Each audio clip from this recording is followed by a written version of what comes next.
Welcome back to my channel. Today I'm going to be talking about the seeds that I'm growing in my garden summer 2023.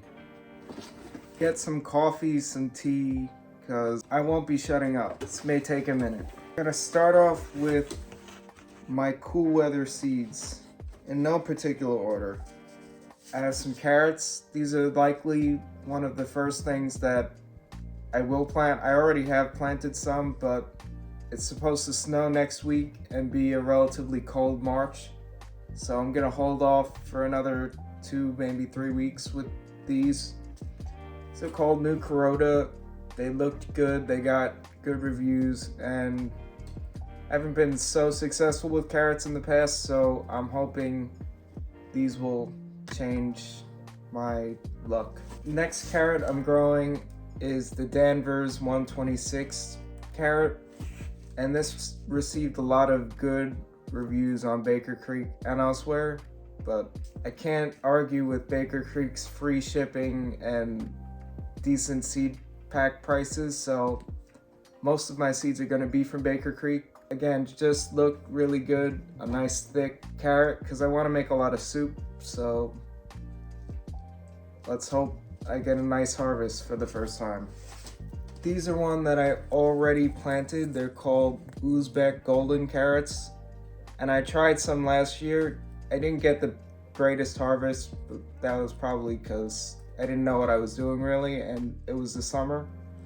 So these were actually very tasty even though it was the summer, but they didn't grow that big, so I'm gonna try to put them in a little cooler and hopefully that'll get me the harvest that I'm looking for. And the last carrot I'm growing is Purple Dragon from Baker Creek, but I threw the seed packet away because it was empty, because I tried and failed last year, so fingers crossed.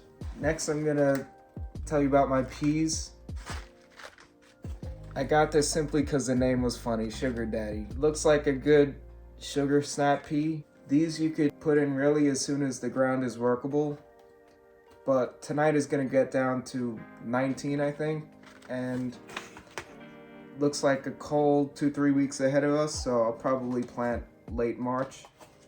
I planted mid-April last year and I didn't really get the harvest I was looking for because it was a hot May. Next pea, I believe, is more of a shelling pea. Lillian's Caseload. Again, I didn't get the harvest that I was looking for because I planted these actually in August, hoping for a fall harvest, but it just didn't work out as well. The good thing about peas though is that even if you don't get a great harvest, they fix or add nitrogen to the soil, so they make your soil better, but you have to leave the roots in.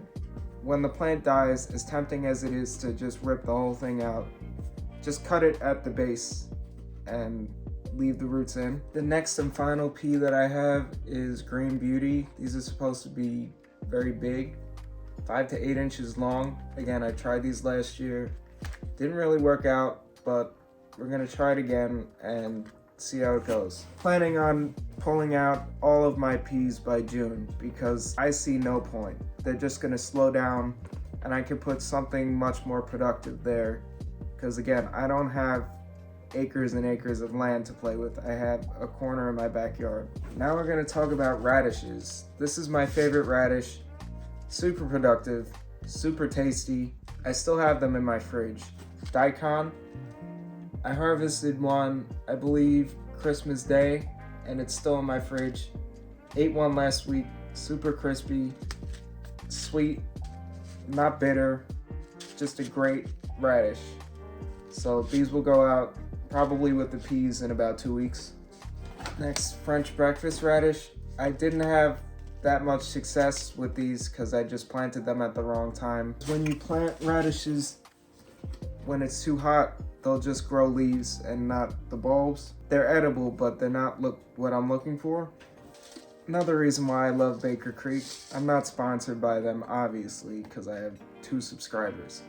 But another reason why I love Baker Creek is because you get free seeds if you purchase X amount of seed packets for X amount of dollars. And believe me, that's very easy to do. I got these Wasabi radishes as a free seed.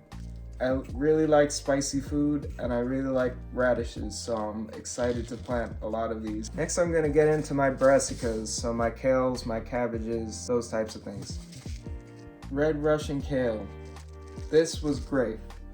This gave me a great big Christmas harvest. I made a nice salad in the shape of a wreath, and it was really nice because the leaves were red and green.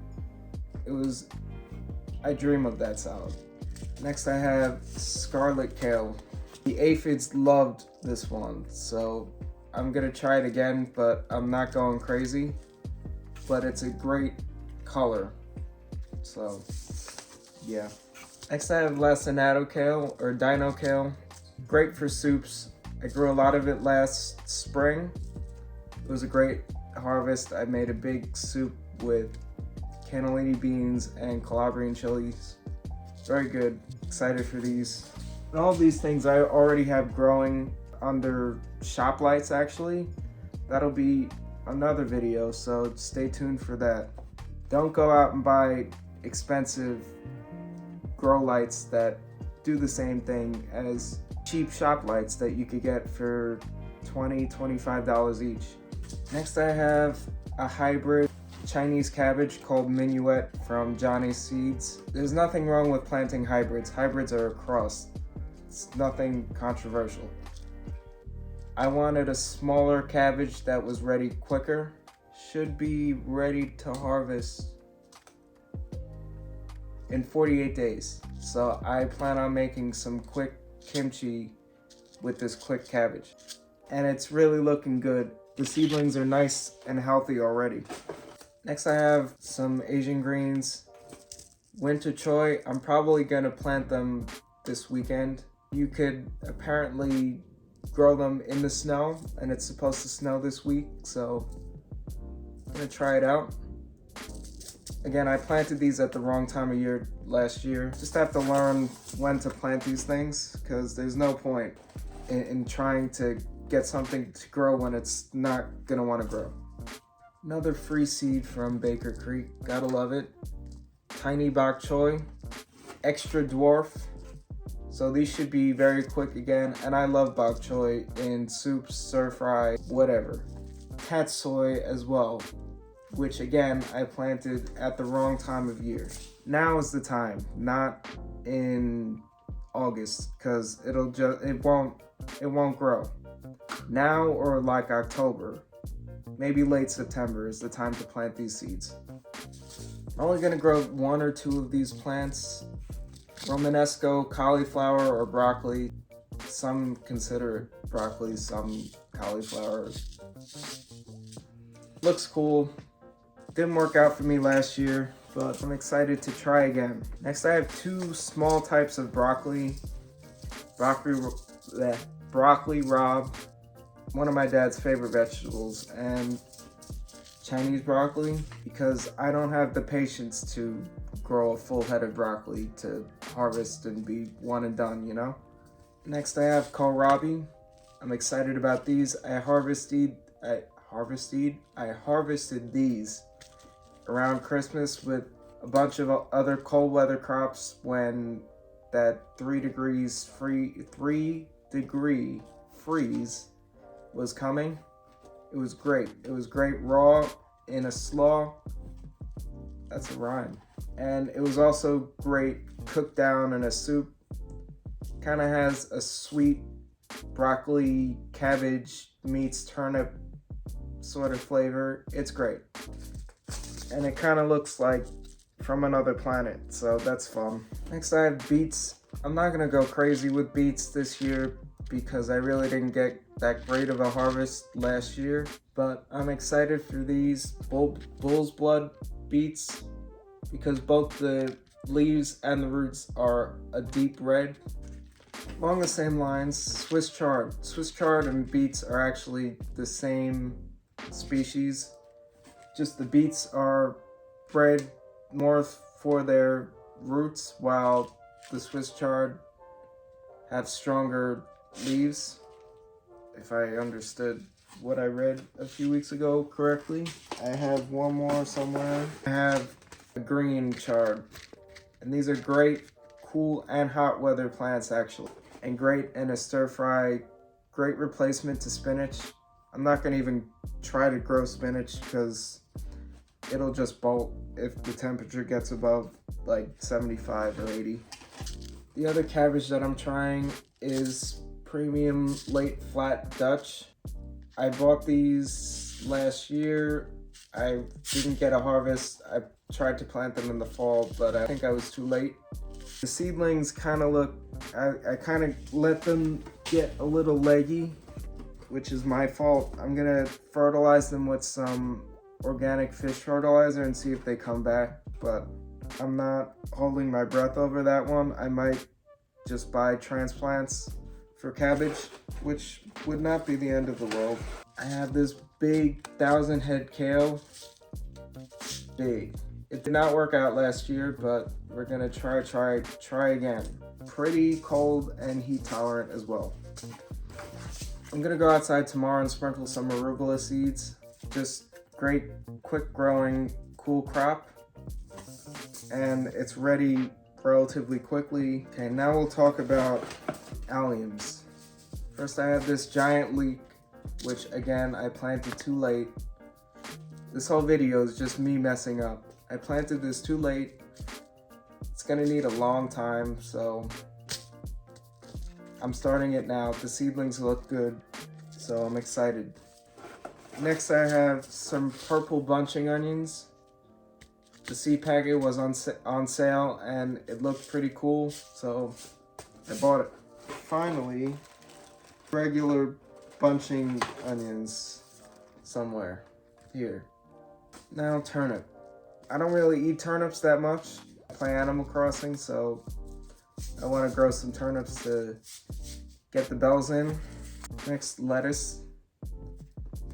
Hart special mix. Of course I had to grow that as a heart, and I grew it last fall. I actually have 2 pots of it right now, which I'm gonna make a nice garden salad on my birthday in the middle of February. Also have a more red lettuce, Marvel of the Four Seasons, and a more butterhead lettuce, both of which I'm gonna plant out in pots. I find that planting these in pots really deals with some of the pest pressure, and I didn't really find much in the way of bugs at all. I had them in a hanging plant actually, a hanging pot. Gonna try shallot. It takes a long time, 100 days. I'm not holding my breath. Next, I'm gonna talk about some of the cold weather flowers that I'm growing. Nasturtium. These are not frost hardy, frost tolerant. They will damage in a frost, but they prefer the cooler weather, kind of like that 60, 70 degree temperature range. The whole thing is edible, from the seed pods to the leaves to the flowers. Great on tacos as a garnish, and they're beautiful. So really makes a dish look gourmet. And they also act as a trap crop for aphids, which I have a problem with in my garden. So I will be putting these next to the kale. And the final cool weather crops that I have, well, these are not really specifically cool weather, but you could plant them in the cool weather. Calendula. This is a mix of calendulas. These are edible as well, although some people say they're kind of bitter. And they also have a lot of medicinal properties, especially I'm hearing for the skin. Going 2 types, a mix and this orange one from Baker Creek. Alright, that's it for this video. I decided to cut my seed starting video into 2 videos because that would be a painfully long video. You're welcome. Stay tuned for the second video where I talk about my warm weather crops such as my tomatoes, peppers, eggplants, cucumbers, squash, herbs, flowers, all that good stuff. And subscribe and like if you liked it. And yeah, just stay tuned. There's a lot to come.